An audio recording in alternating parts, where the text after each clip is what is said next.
Buenos días. Han hecho un gran trabajo al venir hasta aquí venciendo el calor. Oremos juntos. Dios Padre Todopoderoso, te damos gracias, Señor, porque por la sangre de Jesucristo derramada en la cruz nos has salvado y ahora nos has puesto dentro de la iglesia, que es el cuerpo del Señor, donde tú mismo estás con nosotros y obras. Gracias porque nos cuidas, nos haces crecer y además nos consideraste fieles, concediéndonos la gracia de hacer la obra de Jesucristo en distintos lugares y en diversas responsabilidades. Te pedimos, Señor, que hasta el día en que lleguemos a la patria celestial, nos sigas proveyendo siempre con tu palabra y con el poder del Espíritu Santo, para que podamos cumplir plenamente todas las misiones que nos has encomendado. El retiro de verano, donde se proclama la palabra de vida eterna, continúa realizándose y ya ha llegado a su 5ª sección.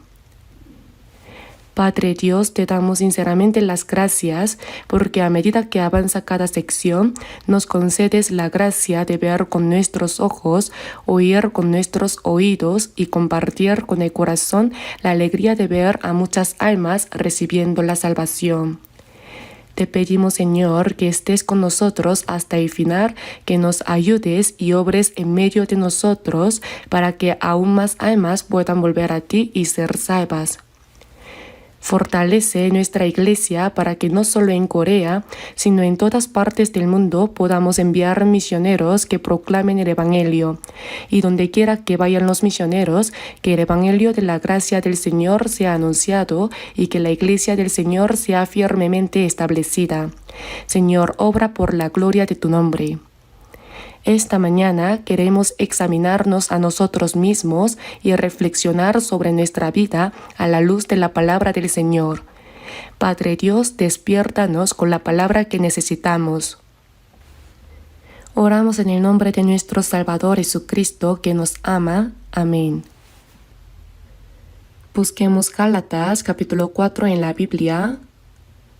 Gálatas capítulo 4. Desde el versículo 18 hasta el 20,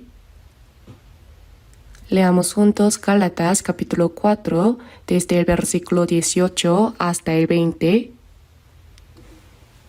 Bueno es mostrar celo en lo bueno siempre, y no solamente cuando estoy presente con vosotros. Hijitos míos, por quienes vuelvo a sufrir dolores de parto, hasta que Cristo sea formado en vosotros. Quisiera estar con vosotros ahora mismo y cambiar de tono, pues estoy perplejo en cuanto a vosotros.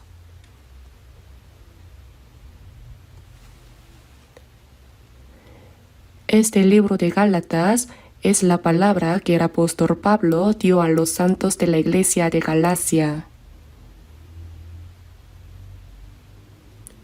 En esta iglesia de Galacia, en especial, llegaron los judaizantes legalistas y ellos predicaban otro evangelio. Por eso si vemos en Gálatas capítulo 1 dice, no hay otro evangelio. Si os anunciare otro evangelio diferente del que os hemos anunciado, sea anatema. Ellos decían, también hay que guardar el día de reposo y también hay que recibir la circuncisión. Solo si guardan toda la ley literalmente podrán ir al cielo. Originalmente, esta religión judía, el judaísmo que nosotros los judíos creemos es el original. ¿Ustedes creen en Dios a través de Jesucristo? Bien. Pero deben recibir la circuncisión que nosotros creemos, deben guardar el día de reposo, deben dar el diezmo rigurosamente, deben guardar correctamente los días, los meses, los tiempos, etc. Estas obras de la ley que nosotros hacemos, ustedes también deben hacerlas. A través de eso, el hombre no es justificado por las obras de la ley. ¿Qué era lo bueno para estos santos de Galacia que han recibido la salvación y saben eso? No solo las obras, sino recibir la salvación por la fe. Eso es lo bueno. Bueno es mostrárselo en lo bueno siempre, y no solamente cuando estoy presente con vosotros. Este Evangelio, la buena obra que Jesucristo cumplió en la cruz, eso es lo que debemos testificar y predicar en todo momento. Y ahora la persona que ha vuelto a nacer como hijo de Dios, nacido de nuevo, es diferente de la gente del mundo. También cuando recibimos el bautismo, aunque ya lo estudiamos, el viejo hombre muere y nace de nuevo como un nuevo hombre y vive una nueva vida como una nueva criatura. El objetivo de vivir esta nueva vida es alcanzar la imagen de Cristo. Esa imagen de Cristo dentro de mi corazón y las palabras que Cristo dijo y ciertos actos o acciones que Cristo hizo o las obras de Cristo, a través de esas cosas el apóstol Pablo dijo que seguirá esforzándose para que se pueda formar la imagen de Cristo.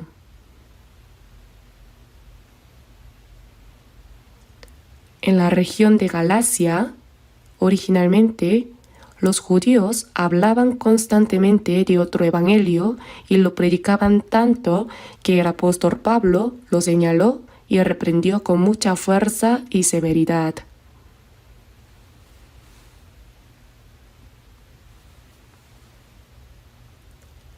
Pero aquí quisiera estar con vosotros ahora mismo. Aunque en ese momento no podía estar con ellos, si pudiera estar con ellos, cambiar de tono significa que hacia vosotros, es decir, hacia los santos de la iglesia de Galacia, quería tratarlos con un corazón muy manso. La razón fue, pues estoy perplejo en cuanto a vosotros. Como estaba lejos, realmente no sabía si estaban viviendo correctamente según el evangelio que el apóstol Pablo o los apóstoles testificaron. Por eso el apóstol Pablo expresó el ardiente deseo de ver directamente a los santos de Galacia, oír sus testimonios y ver cómo estaban llevando su vida cristiana. Bien, pero aquí, la vida del discípulo de Cristo, esta es ya la tercera sección. Así que hoy he elegido como título, Formad la imagen de Cristo. Pero lo primero que mencioné respecto a la vida del discípulo de Cristo fue en Juan capítulo 13, versículos 34 al 35. Jesús mismo dijo, «Un mandamiento nuevo os doy, que os améis unos a otros, como yo os he amado, que también os améis unos a otros. En esto conocerán todos que sois mis discípulos, si tuviereis amor los unos con los otros». ¿Quién es un discípulo de Jesucristo? Todo aquel que ha escuchado el Evangelio de salvación, lo ha creído y ha nacido de nuevo como hijo de Dios, es un discípulo de Jesucristo. Por eso, si vemos al final de Mateo capítulo 28, por tanto, id y haced discípulos a todas las naciones. ¿No significa eso que debían predicarles el Evangelio para que sean salvos y nazcan de nuevo como hijos de Dios? Todos los que han recibido la salvación por el Evangelio y han nacido de nuevo como hijos de Dios son discípulos de Jesucristo.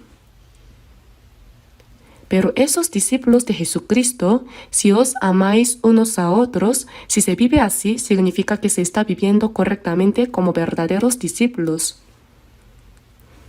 Pero nosotros, como personas naturales, en el estado original con la naturaleza pecaminosa del viejo hombre y la inclinación al pecado, no podemos amar como Dios exige. Por eso se dice que el amor de Jesucristo ha sido derramado en nuestro corazón, ¿verdad? Porque el amor de Dios ha sido derramado en nuestros corazones por el Espíritu Santo que nos fue dado. Cuando recibimos la salvación, recibimos el amor de Dios, eso es haber recibido el Espíritu Santo y eso significa que Jesucristo vino a morar en nosotros. Todas estas expresiones significan lo mismo. Por eso, el amor de Cristo, el amor de Dios ha sido derramado en nuestros corazones. Y la Biblia dice, mas nosotros tenemos la mente de Cristo. La mente de Cristo es amor. Por eso estudiamos antes 1 de Pedro capítulo 1 versículo 22, ¿verdad? Habiendo purificado vuestras almas por la obediencia a la verdad mediante el Espíritu, para el amor fraternal no fingido, amaos unos a otros entrañablemente de corazón puro. ¿Cómo lo hizo Dios? Para el amor fraternal no fingido. Por eso, amaos unos a otros entrañablemente de corazón puro. Eso es el primer mandamiento nuevo que un discípulo de Jesucristo debe cumplir y es algo muy importante. El amor en gran parte consiste en el perdón de pecados, y el perdón de pecados se hace con el corazón, y en el cuidado y el servicio que se realizan con las manos y los pies.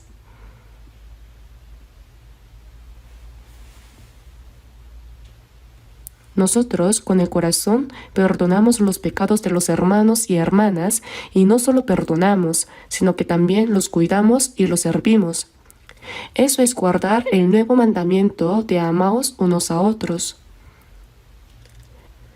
Por eso que llamamos perdón, en realidad, humanamente hablando, hay cosas que no se pueden perdonar, pero así como Dios me perdonó, así debemos perdonar.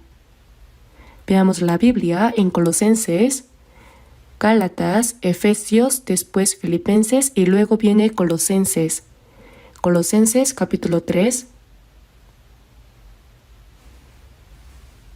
Leamos también los versículos 13 y 14 del capítulo 3 de Colosenses. Soportándoos unos a otros y perdonándoos unos a otros si alguno tuviere queja contra otro. De la manera que Cristo os perdonó, así también hacedlo vosotros. Y sobre todas estas cosas, vestíos de amor, que es el vínculo perfecto. De la manera que Cristo os perdonó. Si solo perdonamos como el Señor me perdonó, entonces podemos perdonar a cualquiera, incluso a un enemigo, ¿no es así? Nosotros, siendo pecadores que no habíamos recibido la salvación, al oponernos a Dios, éramos llamados enemigos. Por eso decir que hay que amar al pecador se expresa como decir que hay que amar al enemigo. En Efesios también se encuentra la misma palabra. Perdonándoos unos a otros como Dios también os perdonó a vosotros en Cristo. Por eso, en el canto de alabanza del Evangelio que cantan los niños, dejando rencores, luchas y celos, amémonos juntos, ¿verdad? Dejando rencores, luchas y celos, amémonos juntos. Por eso la Biblia dice, el que cubre la falta busca amistad, mas el que la divulga aparta al amigo. Dentro de la iglesia, el diablo constantemente trata de separarnos, que nos odiemos entre nosotros, que nos envidiemos, que sintamos celos, que nos comparemos unos con otros y hace que seamos así.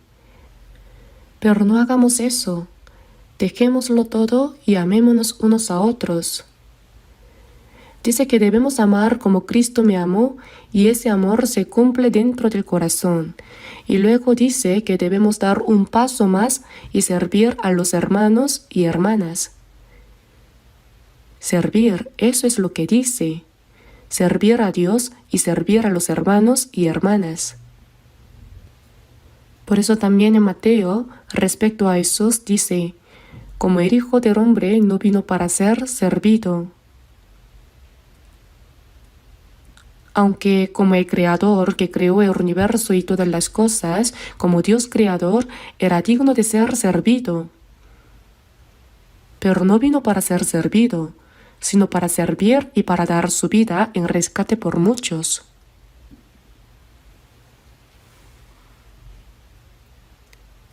¿Para qué vino Jesús a este mundo? Vino para amar. Por eso vino para perdonar y también vino para servir.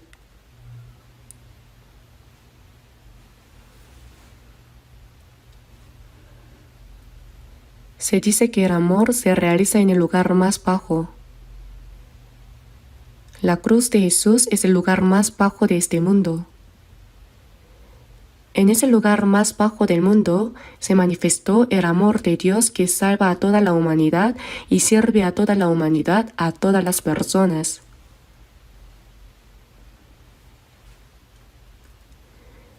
Por eso, las personas que han comprendido este amor de Dios se van volviendo cada vez más humildes. El apóstol Pablo también dijo: "Yo soy el más pequeño de los apóstoles". Y más adelante, cuando escribió la carta a los Efesios, en Efesios capítulo 3, versículo 8 dice: "A mí que soy menos que el más pequeño de todos los santos". Él seguía descendiendo. ¿Por qué? Porque es en ese lugar donde el amor se cumple y donde se realiza el servicio. El apóstol Pablo no estaba en una posición desde donde gritaba con voz fuerte desde lugares altos ni controlaba a los demás. Por eso, un evangelista dijo que una actitud de tratar de controlar a los santos, de juzgar, de dominar desde arriba y de querer ser servido es haber aprendido la Biblia al revés. Estoy de acuerdo. No se trata de querer dominar a alguien, sino que incluso el apóstol Pablo dijo en la Biblia: "No que nos enseñoremos de vuestra fe, sino que colaboramos para vuestro gozo, porque por la fe estáis firmes". No con una actitud de querer enseñorear desde arriba, sino con una actitud de ayudar desde abajo y de servir desde abajo. Por eso quien intenta enseñorear a los hermanos y hermanas es como aquel que quiere ponerse por encima de Jesús. Servir a los santos es servir al Señor, es servir a Jesús, es servir a Dios. Por eso dice: "Pues el que no ama a su hermano, a quien no ha visto, ¿cómo puede amar a Dios a quien no ha visto?". Eso no es amar. Amar y servir a los hermanos y hermanas visibles es en sí servir al Señor. En el camino a Damasco, Saulo se encontró con Jesús. Jesús le dijo a Saulo: "Saulo, Saulo, ¿por qué me persigues?". Saulo se sorprendió mucho. "¿Quién eres, Señor?". "Yo soy Jesús a quien tú persigues". Saulo en ese momento perseguía a los cristianos que creían en Jesús. Los arrestaba y los encarcelaba. Cuando apedrearon a Esteban, él estaba detrás dirigiendo todo. Perseguir a los cristianos que creen en Jesús, a los hijos de Dios, es lo mismo que perseguir a Jesús. Y servirles es servir a Jesús, es servir a Dios. Jesús mismo dijo: "El que quiera ser el primero entre vosotros, será vuestro siervo".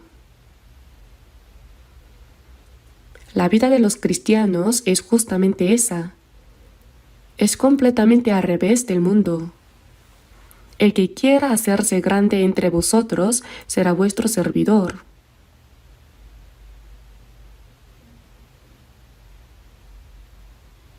A muchos les gusta ocupar puestos elevados y recibir servicio, pero obedecer la voluntad de Dios y guardar su palabra es más bien bajarse rápidamente de esos lugares altos, ¿no es así? Veamos Lucas capítulo 22.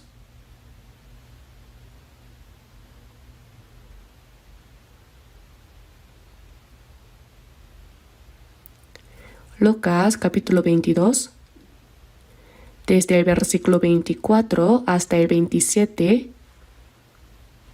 Lucas capítulo 22, desde el versículo 24 hasta el 27. Hubo también entre ellos una disputa sobre quién de ellos sería el mayor. Pero él les dijo: los reyes de las naciones se enseñorean de ellas, y los que sobre ellas tienen autoridad son llamados bienhechores. Mas no así vosotros, sino sea el mayor entre vosotros como el más joven, y el que dirige como el que sirve. Leamos juntos el versículo 27. Porque ¿cuál es mayor, el que se sienta a la mesa o el que sirve? ¿No es el que se sienta a la mesa? Mas yo estoy entre vosotros como el que sirve. Jesús no estuvo entre los discípulos como quien se sentaba a la mesa, sino como quien servía. Antes de iniciar su vida pública, Jesús trabajó como carpintero, una profesión muy humilde en este mundo. Hacía sillas, mesas y otras cosas, realizando el oficio de carpintero. Por eso incluso en este mundo, él estaba acostumbrado a servir a los demás. Incluso cuando andaba con sus discípulos, era él quien les traía agua, les preparaba el lugar para dormir y se ocupaba de atenderlos y servirles. Por eso los discípulos a veces se confundían y no tenían claro si Jesús era realmente el Cristo, el Hijo de Dios. Lo olvidaban. ¿Por qué? Porque Jesús no se comportaba como quien viniera a ser servido, sino como quien servía en medio de ellos, ocupándose de los trabajos difíciles. Por eso los discípulos no comprendían del todo quién era Él.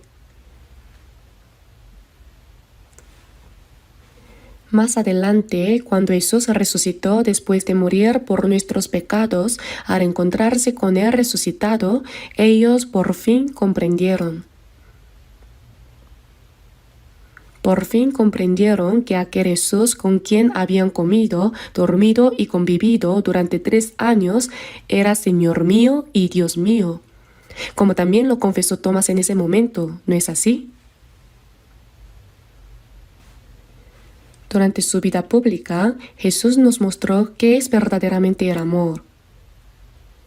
Por eso, ¿cuál es el primer principio en la vida de un discípulo de Jesucristo? Amarse los unos a los otros, perdonar y servir. Segundo, busquemos en la Biblia Marcos capítulo 8. Es Marcos capítulo 8. El versículo 34 de Marcos capítulo 8, que estudiamos en la segunda parte. Y llamando a la gente y a sus discípulos, les dijo, leamos juntos: si alguno quiere venir en pos de mí, niéguese a sí mismo y tome su cruz y sígame. Está hablando a los discípulos sobre cómo deben vivir, describiendo la vida del discípulo de Cristo. Pero no solo se dirige a los 12 discípulos presentes, sino también a la multitud que eran seguidores de Jesús. Entonces, ¿cómo deben vivir los cristianos que han recibido la salvación? Dice, si alguno quiere venir en pos de mí. Es decir, si uno quiere vivir correctamente como cristiano y como discípulo de Jesús, primero, niéguese a sí mismo, segundo, tome su cruz y sígame. En Lucas capítulo 9 está escrito, tome su cruz cada día y sígame. Dice cada día. Niéguese a sí mismo. Negarse a sí mismo es no intentar hacer las cosas según mi propia voluntad, sino encomendarme a la voluntad de Cristo.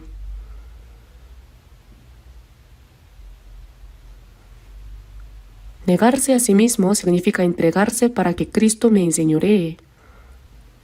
Lo que más estorba eso es el orgullo. Por eso, si un cristiano que ha recibido la salvación quiere seguir pronto al Señor, lo primero que debe desechar es el orgullo. Cuando uno desecha el orgullo, su autoestima se eleva. La vez pasada, el pastor habló de manera muy conmovedora sobre la autoestima. Hay que desechar el orgullo para que aumente la autoestima. Es cierto. Hay que desechar el orgullo y también desechar cualquier deseo por las cosas de este mundo. Entonces, ¿acaso Dios no nos dará cosas buenas de este mundo? Sí, nos las da. Nos las da todas. Vean lo que le dio a Salomón. Vean lo que le dio a David. Vean lo que le dio a José. Vean lo que el Señor dio a los reyes justos del Antiguo Testamento. Aunque no deseemos esas cosas, Él sabe lo que necesitamos y por eso da a cada uno de manera diferente. ¿Por qué Dios no me da un poco más de riqueza? ¿Por qué no me la da? Probablemente sea porque eso es lo que conviene para esa persona. Porque si a esa persona se le da mucho, podría arruinar su fe por causa de ello y en lugar de apoyarse en el Señor, podría depender de su riqueza y posesiones y alejarse de la fe. Por eso Dios dice, bástate mi gracia. Lo que conviene es que dentro de esa gracia que el Señor ha permitido hasta ahora, nos amemos unos a otros, tomemos cada uno su cruz y sigamos haciendo la obra del Señor. Eso es lo que es correcto ante los ojos de Dios. Pero según el tiempo, Dios también empobrece y enriquece, abate y enaltece. Eso lo hace Dios. La cuestión es entregarme a mí mismo para que Cristo sea quien me enseñoree. Jesús dijo, «He aquí que vengo, oh Dios, para hacer tu voluntad, como en el rollo del libro está escrito de mí». No vino para hacer su propia voluntad, sino la voluntad de Dios. Jesús no hablaba sus propias palabras, sino que decía las palabras que el Padre le había dado. Él mismo se despojó a sí mismo, negándose totalmente a sí mismo y entregando incluso su vida para cumplir la voluntad de Dios. Se entregó por completo a Dios.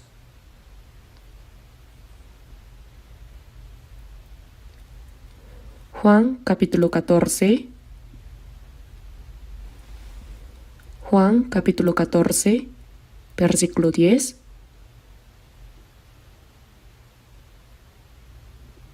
Juan capítulo 14, versículo 10. ¿Leemos juntos? ¿No crees que yo soy en el Padre y el Padre en mí? Las palabras que yo os hablo, no las hablo por mi propia cuenta, sino que el Padre que mora en mí, Él hace las obras. Esto es negarse a uno mismo. Es entregarse por completo al Padre. Es ofrecerse a uno mismo. Eso es lo que significa negarse a sí mismo. En el huerto de Getsemaní, Jesús oró toda la noche antes de enfrentar la cruz. Pero no sea como yo quiero, sino como tú. Y se entregó a sí mismo, se negó a sí mismo. Así es. Por eso el apóstol Pablo, antes de ser salvo, era una persona muy destacada. Su padre era rico. Por eso pudo enviarlo desde Tarso hasta Jerusalén a estudiar. Tenían dinero. Además, Saulo era un genio. Por lo que vemos en sus memorias y conocimientos, era realmente genio. Y su liderazgo no era común. Era capaz de arrastrar a la gente de tal manera que fue el cabecilla en la persecución contra los cristianos. Cuando iba camino a Damasco para capturar cristianos, llevaba consigo a otras personas, costeando él mismo toda la comida y los gastos. Su posición era tan alta que podía ir donde los sumos sacerdotes y obtener cartas oficiales. Si las cosas hubieran seguido así, habría sido un joven con un futuro brillante en Jerusalén, en la tierra de Judea. Además, cuán bien obedecía Pablo la palabra de Dios. Él mismo dijo, en el judaísmo aventajaba a muchos de mis contemporáneos en mi nación, y también hebreo de hebreos. Además, los fariseos, ¿cuánto se esforzaban por vivir conforme a la palabra de Dios? Dijo, fariseo de fariseos. Incluso el apóstol Pablo escribió en la Biblia, en cuanto a la justicia que es en la ley, irreprensible. ¡Wow! ¿Quién podría atreverse a decir algo así? Que era irreprensible en cuanto a la ley. Pero ese mismo apóstol Pablo, después de haber recibido la salvación, dijo que todo aquello de lo que antes se enorgullecía, lo había dejado. Dijo que lo consideraba como basura. Veamos lo que dice la Biblia en Filipenses capítulo 3.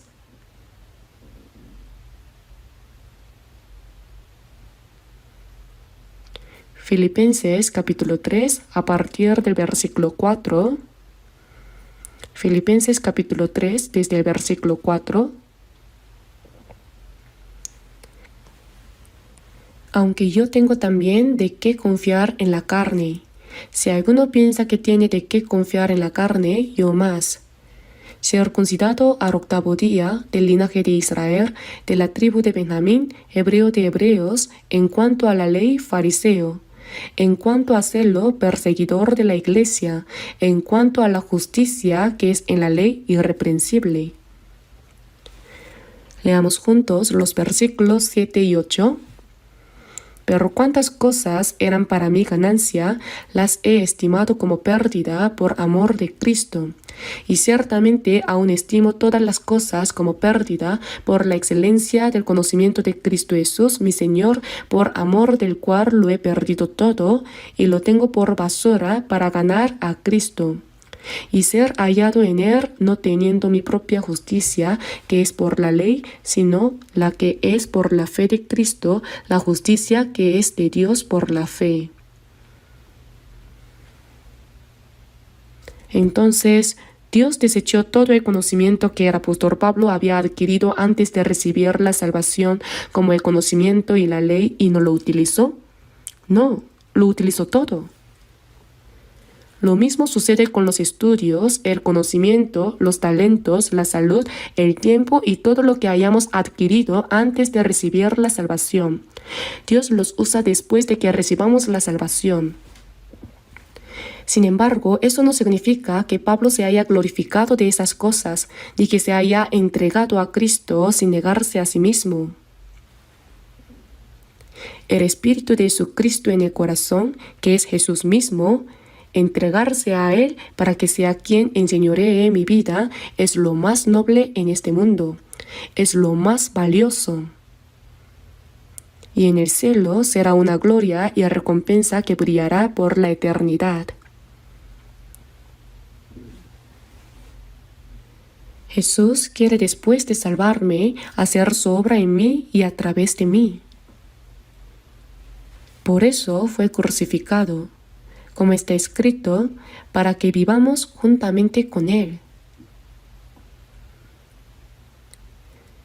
Él desea vivir conmigo. Pero si constantemente lo empujamos fuera, no negamos a nosotros mismos, sino que negamos a Cristo, eso entristece al Espíritu Santo, entristece a Jesús.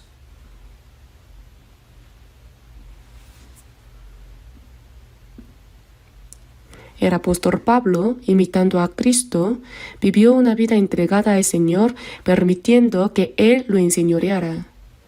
Renunció a su orgullo y a sus propios pensamientos. Por eso, en 1 Corintios capítulo 15, versículo 31 dice, «Cada día muero». Todos los días surgen deseos de la carne, pero para que el Señor me enseñoree, debo renunciar a eso, debo hacerlo morir.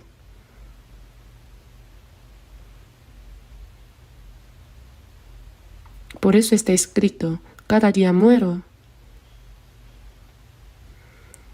Ahora busquemos 2 Corintios capítulo 10. 2 Corintios capítulo 10, versículos del 3 al 5. 2 Corintios capítulo 10, versículo 3.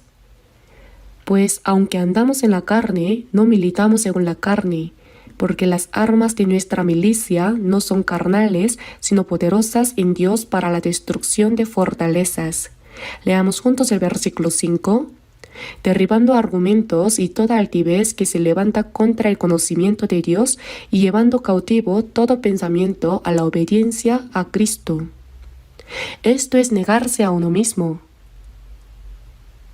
Todos los pensamientos propios, llevarlos cautivos y hacer que se sometan a Cristo. Eso es lo que significa entregarse. Si alguno quiere venir en pos de mí, niéguese a sí mismo, tome su cruz y sígame. Antes de que Jesús llevara la cruz, cuando él decía estas palabras, los discípulos se sentían incómodos. ¿Qué fue lo que dijo? Y el que no lleva su cruz y viene en pos de mí, no puede ser mi discípulo. ¿La cruz? ¿Llevar la cruz? En la época de Jesús, cuando Roma gobernaba la tierra de Judá, la tierra de Israel, las personas que recibían la pena de cruz cargaban su propia cruz hasta el lugar donde serían crucificadas. Por eso, para ellos, la idea de llevar una cruz resultaba incómoda. Se preguntaban, ¿acaso hemos cometido algún crimen? No podían entender estas palabras. Y el que no toma su cruz y sigue en pos de mí, no es digno de mí. Y también dijo que si alguien quiere seguirlo, entonces todos, sin excepción, deben tomar su cruz y seguirlo.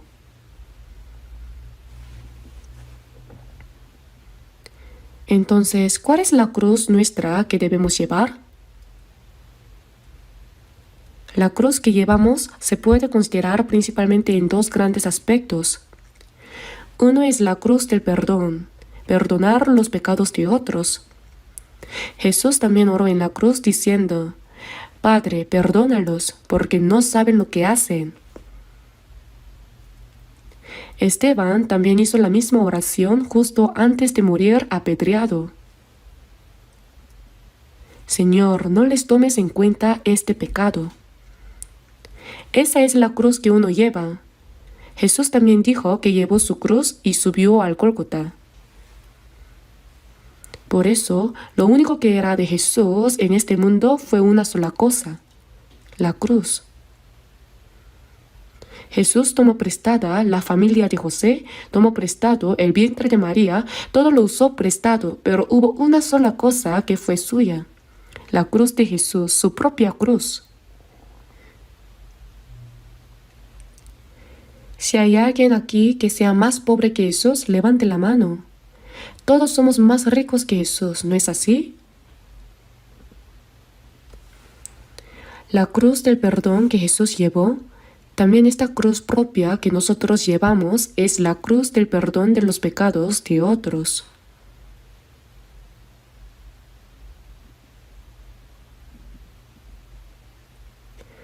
Así como en la cruz se debe morir para que los pecados de otros sean perdonados, nosotros también, para perdonar los pecados de otros, debemos llevar nuestra propia cruz y morir. Jesús también murió por este pecado, así que yo también moriré, seguiré en pos de Jesús, la cruz del perdón. Y ante todo, tened entre vosotros ferviente amor, porque el amor cubrirá multitud de pecados. Esa cruz del perdón debemos llevarla y seguir al Señor. Porque si uno se dedica a condenar a otros, a criticarlos continuamente, a quejarse y a expresar insatisfacción, entonces es difícil seguir en pos de Jesús. Cuando alguien peca contra nosotros, nuestro corazón se llena de dolor. Ese dolor es indescriptible. Sin embargo, vivir una vida que perdona y abraza a esa persona es lo que significa llevar la propia cruz. Cuando uno perdona, su corazón se alivia. Pero si no se logra perdonar, ese no poder perdonar sigue hiriendo a uno mismo. Es uno mismo quien se causa sufrimiento. Eso rompe la paz, rompe la armonía. La cruz que llevo es esta, la cruz del perdón de los pecados de otros.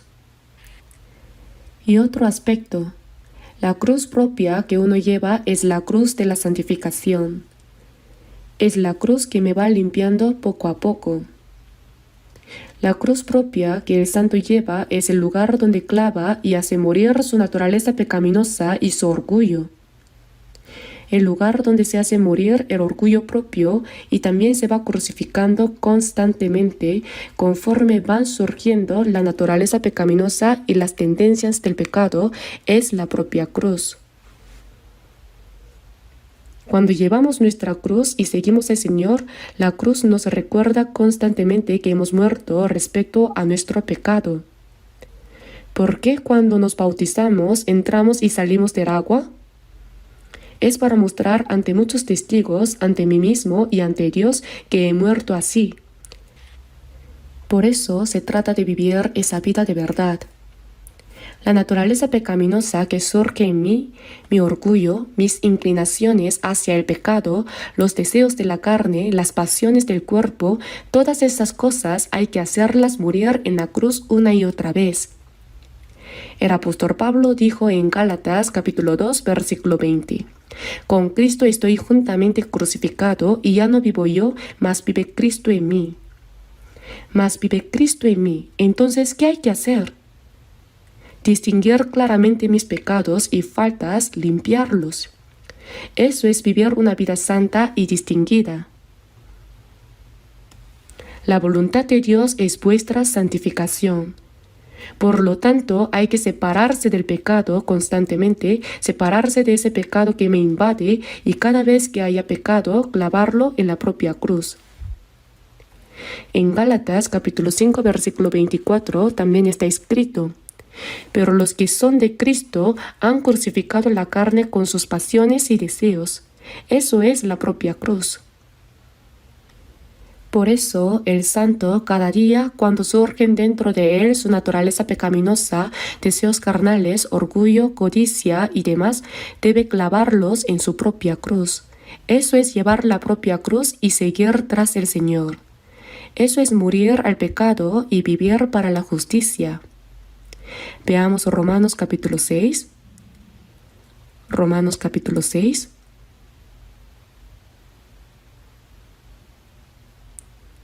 Romanos capítulo 6, desde el versículo 6.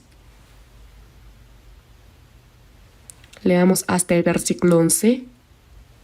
Sabiendo esto, que nuestro viejo hombre fue crucificado juntamente con él, para que el cuerpo del pecado sea destruido, a fin de que no sirvamos más al pecado. Porque el que ha muerto ha sido justificado del pecado. Y si morimos con Cristo, creemos que también viviremos con Él, sabiendo que Cristo, habiendo resucitado de los muertos, ya no muere, la muerte no se enseñorea más de Él. Leamos juntos los versículos 10 y 11.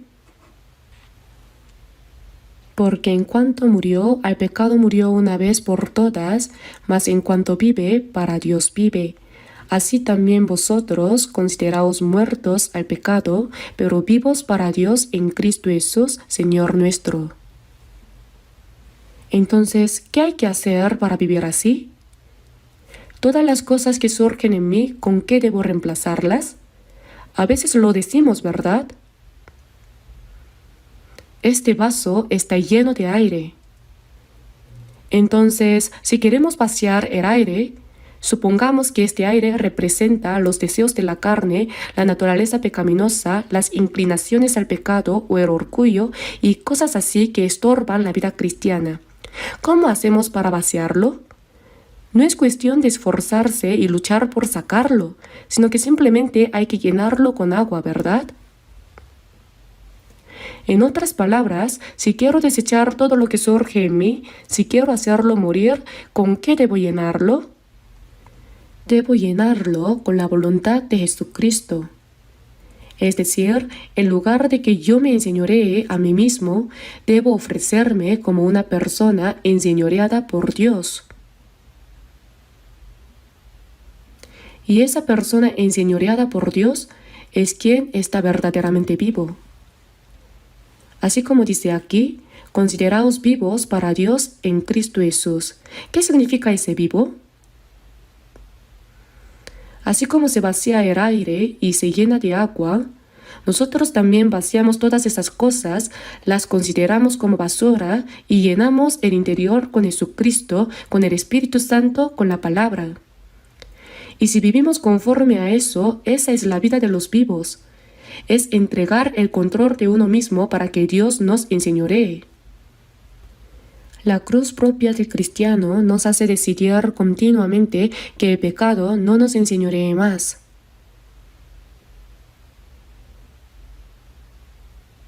Por eso en Romanos capítulo 6, versículo 14 está escrito: porque el pecado no se enseñoreará de vosotros. Porque el pecado no se enseñoreará de vosotros. Entonces, ¿quién enseñorea? Cristo, el Espíritu Santo, Jesús, la palabra, la iglesia. Las cosas que pertenecen a Cristo y a Dios enseñorean sobre mí, y por eso el pecado no puede enseñorearme. Esa es la vida que Dios quiere que vivamos. Hasta aquí fue la segunda parte. Hoy es la tercera parte. Originalmente el tema de hoy era formar la imagen de Cristo, ¿verdad? Hablaré todo lo posible mientras el tiempo lo permita. Volvamos a Gálatas capítulo 4. Solo leamos Gálatas capítulo 4 versículo 19. Gálatas capítulo 4 versículo 19. Leámoslo juntos. Hijitos míos, por quienes vuelvo a sufrir dolores de parto hasta que Cristo sea formado en vosotros. Bien, ¿qué es la imagen de Cristo? Presten atención. Originalmente fuimos creados a imagen de Dios, ¿verdad? La imagen de Dios es el Espíritu. Ese Espíritu es el Espíritu Santo. En inglés, Holy Spirit. El Espíritu Santo significa Espíritu Santo o Espíritu Sagrado. Entonces la imagen de Dios es un Espíritu Santo, es santidad. Es el Espíritu Santo, es el Espíritu de Jesús y también es el Espíritu de Dios. Ahora, hasta que Cristo sea formado, significa que internamente en nuestro corazón se forme la imagen de Cristo y que también externamente en nuestra vida se refleje esa imagen de Cristo. En otras palabras, esto se llama salvación de carácter. Es decir, nuestro carácter debe llegar a parecerse al de Cristo.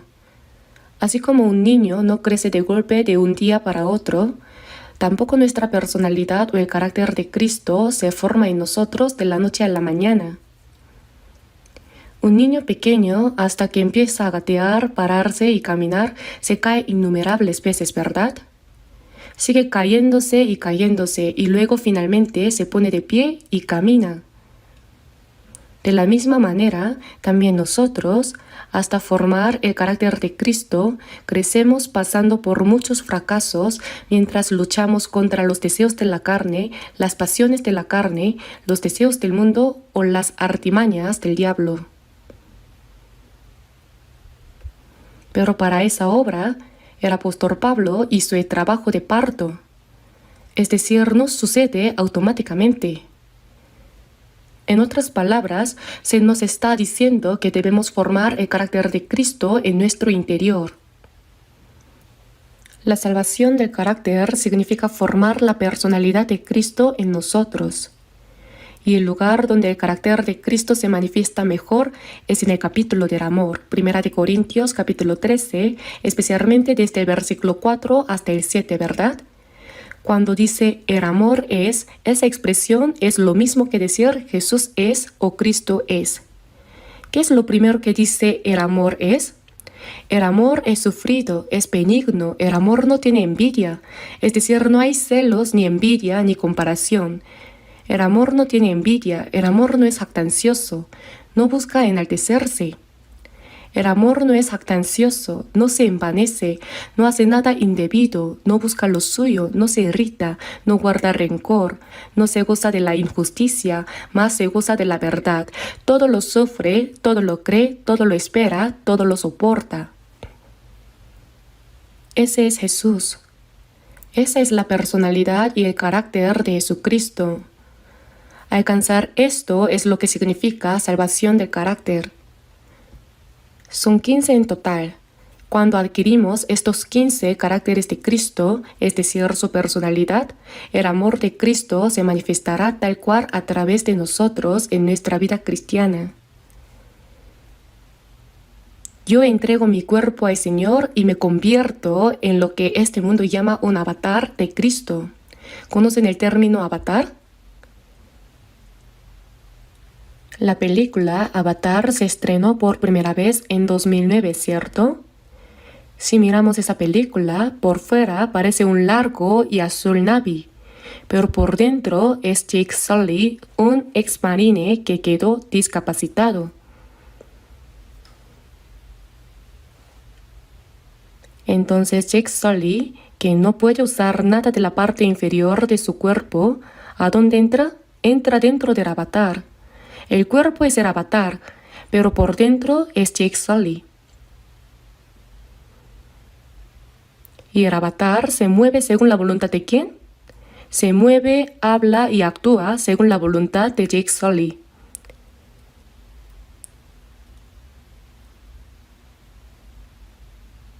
De cierta forma, nosotros también somos lo que alguien ha llamado pequeño Jesús.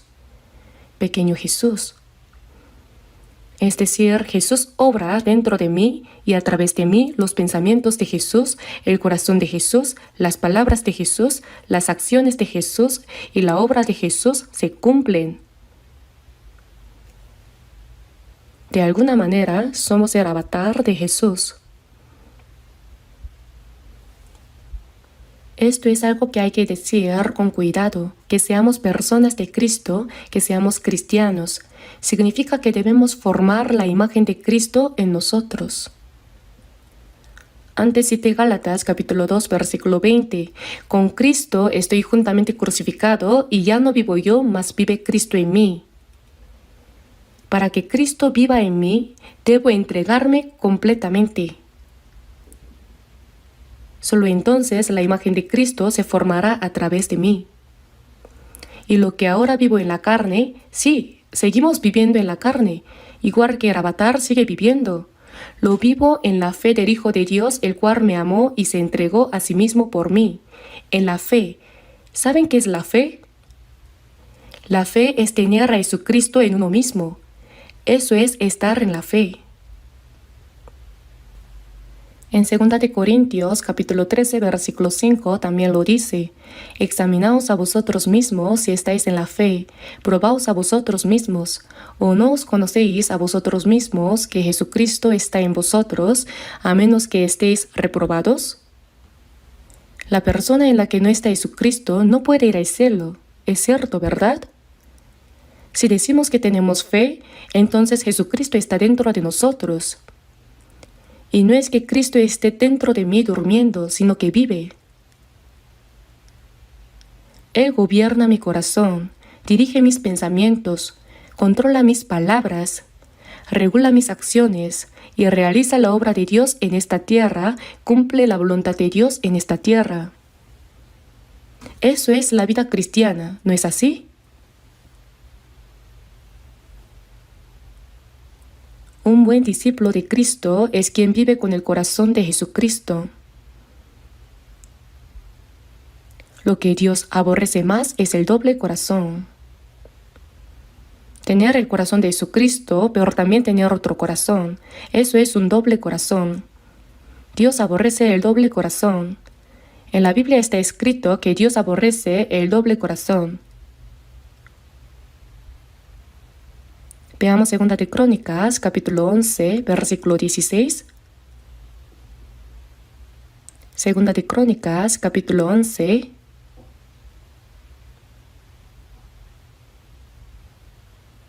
versículo 16. 2 de Crónicas, capítulo 11, versículo 16. Leamos juntos. Tras aquellos acudieron también de todas las tribus de Israel los que habían puesto su corazón en buscar a Jehová Dios de Israel, y vinieron a Jerusalén para ofrecer sacrificios a Jehová, el Dios de sus padres. Miren a Jeroboam, como dice en el versículo 15, y él designó sus propios sacerdotes para los lugares altos y para los demonios y para los becerros que él había hecho. El reino del norte de Israel se apartó completamente de Dios, levantó ídolos y estableció sacerdotes según su propio parecer. Entonces los levitas, que en el pasado habían estado al frente del servicio a Dios, dijeron: «Esto no está bien». Por eso todos ellos bajaron al sur de Judá, donde estaba el templo de Jerusalén. ¿Y quiénes más bajaron junto con ellos? De todas las tribus de Israel hubo personas que habían puesto su corazón en buscar a Dios. De entre las 10 tribus del norte, algunos descendieron con un corazón íntegro y se establecieron en la tierra de Judá. A ellos simplemente se les llamó judíos, pero dentro de ese grupo de judíos también había personas de las otras 10 tribus que servían a Dios. También cuando vino Jesús fue así. Ellos se habían dispersado por todo el mundo, pero regresaron.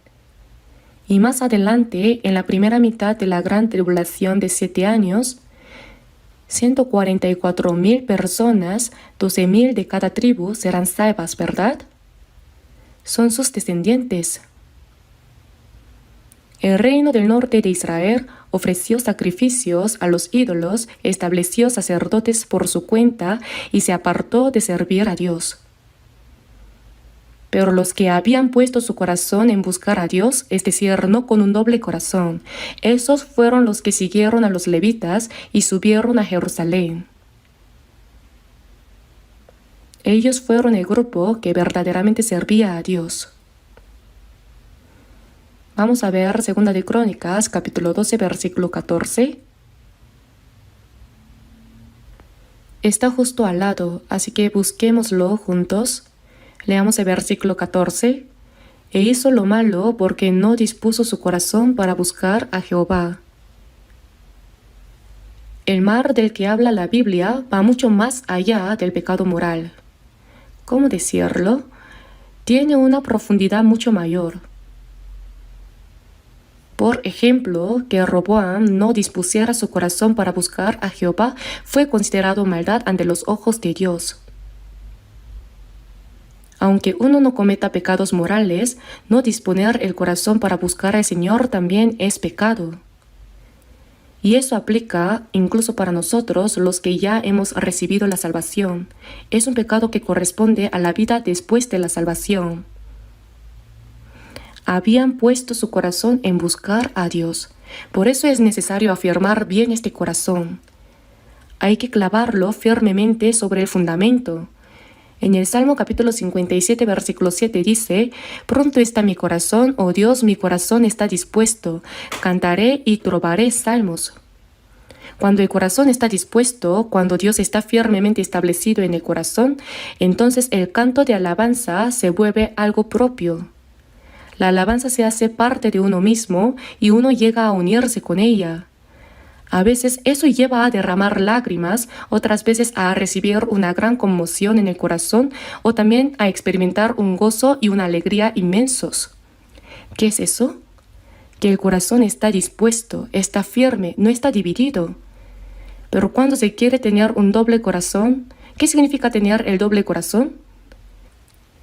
Estar atado al mundo, a los deseos de la carne, dejarse seducir por el diablo cuando susurra suavemente. Todo eso es tener un doble corazón.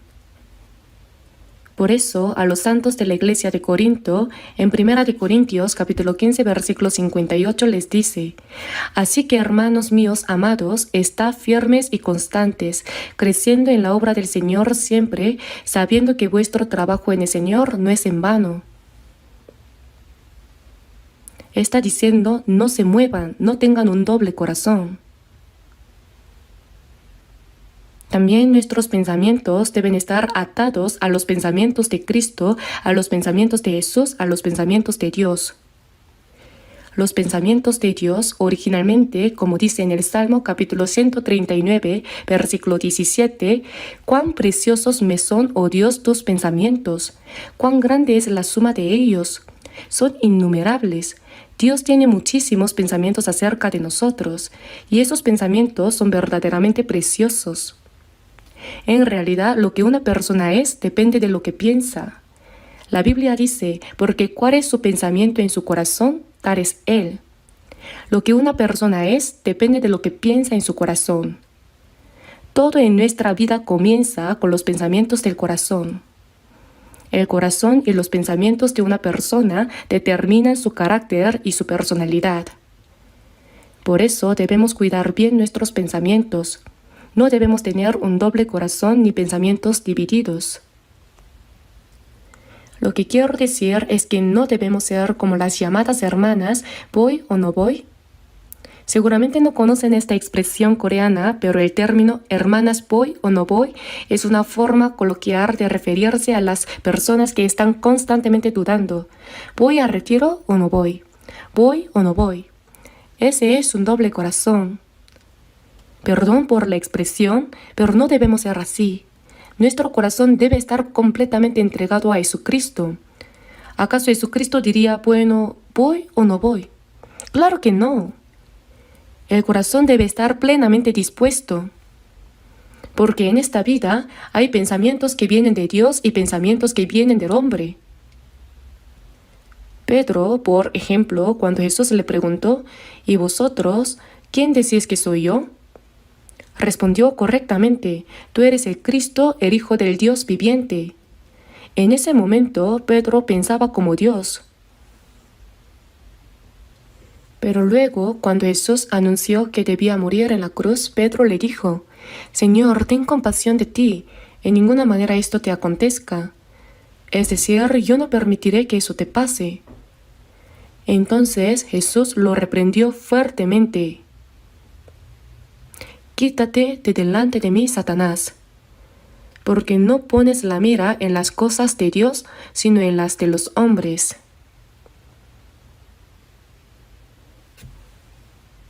Hay pensamientos que vienen de Dios y pensamientos que vienen del hombre.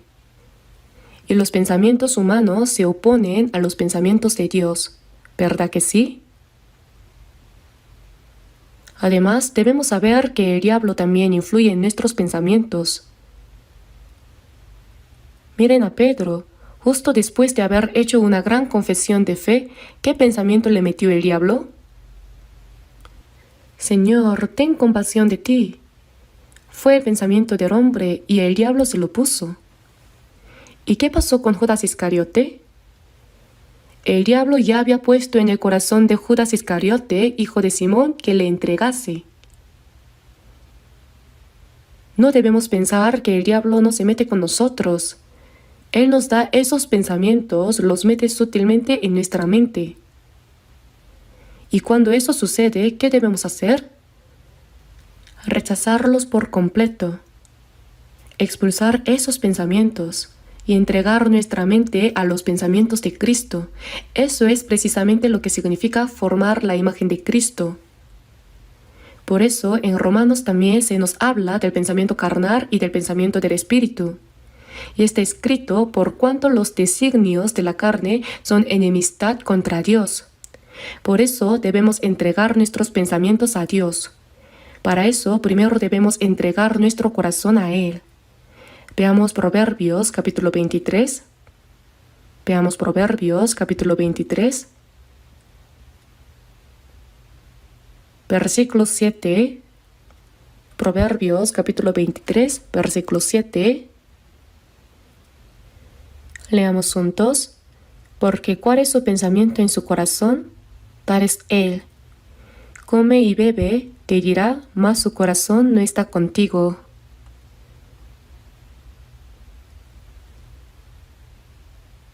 Su pensamiento en su corazón.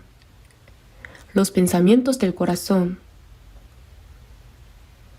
Debemos entregar a Dios estos pensamientos del corazón. Veamos el versículo 26. Leemos juntos el versículo 26 también. Dame, hijo mío, tu corazón y miren tus ojos por mis caminos. ¿Esa persona es cristiana o es una persona del mundo? ¿A dónde ha entregado su corazón? Pues la palabra del Señor dice, dame, hijo mío, tu corazón. Entrégame tu corazón. Entonces yo enseñorearé tu corazón, gobernaré tus pensamientos, yo me encargaré de todo. Protegeré tu corazón y tus pensamientos del diablo. Así dice Dios. Sí, es cierto. Filipenses capítulo 4. Filipenses capítulo 4, veamos desde el versículo 6. Leamos también juntos desde el versículo 6 hasta el 7 de Filipenses capítulo 4. Leamos juntos. Por nada estéis afanosos, sino sean conocidas vuestras peticiones delante de Dios en toda oración y ruego, con acción de gracias. Y la paz de Dios, que sobrepasa todo entendimiento, guardará vuestros corazones y vuestros pensamientos en Cristo Jesús. ¿Quién guarda mi corazón y mis pensamientos, ese corazón y esos pensamientos malos que el diablo introduce poco a poco? Es el Señor quien los guarda.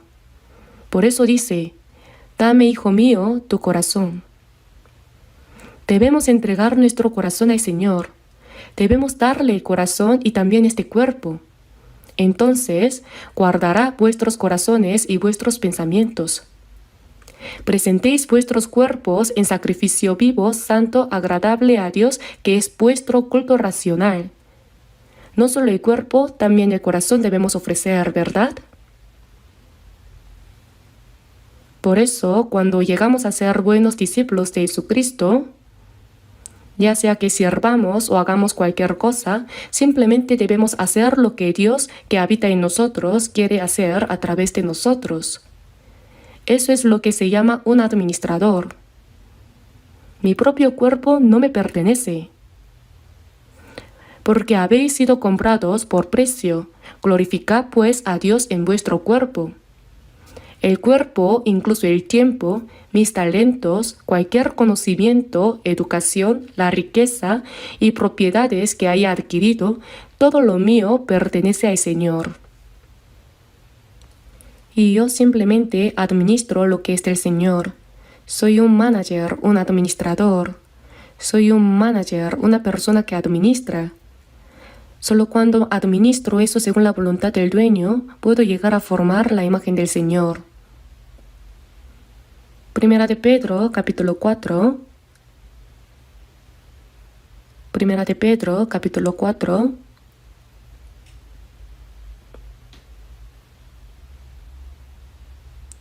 Versículos 10 y 11. Primera de Pedro, capítulo 4, versículos 10 y 11. Leamos juntos. Cada uno según el don que ha recibido, ministrelo a los otros como buenos administradores de la multiforme gracia de Dios. Si alguno habla, hable conforme a las palabras de Dios. Si alguno ministra, ministre conforme al poder que Dios da, para que en todo sea Dios glorificado por Jesucristo, a quien pertenece la gloria y el imperio por los siglos de los siglos. Amén.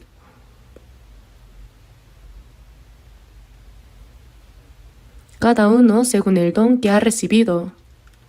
Todos tenemos algo en lo que somos buenos. La mano tiene algo en lo que es buena, ¿cierto? ¿Qué es lo que hace bien la mano? Agarrar. Pero el pie no lo hace tan bien, ¿verdad? Lo que hago bien es mi don. Eso es lo que Dios nos da. ¿Debe la boca comer o sería correcto que el pie intentara comer? Así también, cada miembro del cuerpo tiene algo que hace bien según su forma.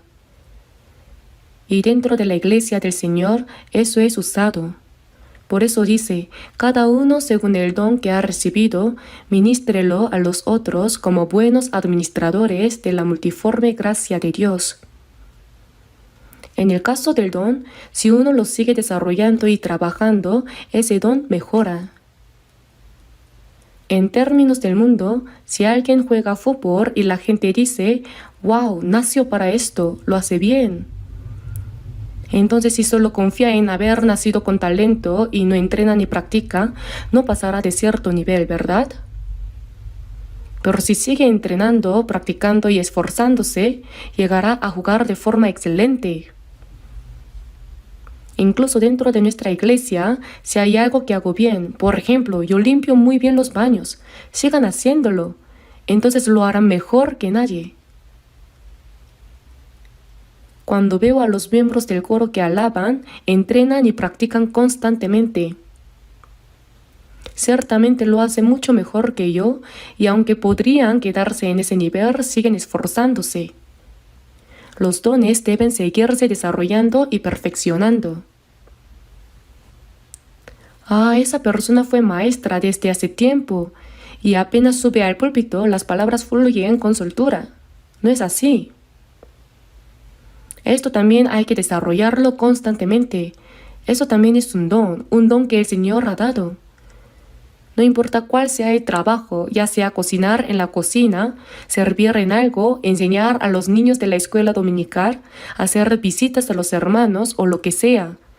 Todo eso es parte de lo que dice, cada uno según el don que ha recibido, ministrelo a los otros como buenos administradores de la multiforme gracia de Dios.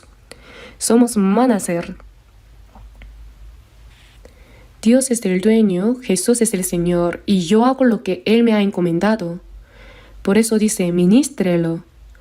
Si alguno habla, hable conforme a las palabras de Dios.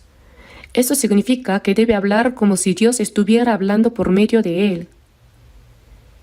Es decir, no se trata de señalar, condenar, enseñorearse ni juzgar, sino servir, alabar, consolar y decir palabras así. Y al servir también debe hacerlo como si fuera Dios mismo quien lo hiciera. Así es como se forma la imagen de Cristo dentro de nosotros.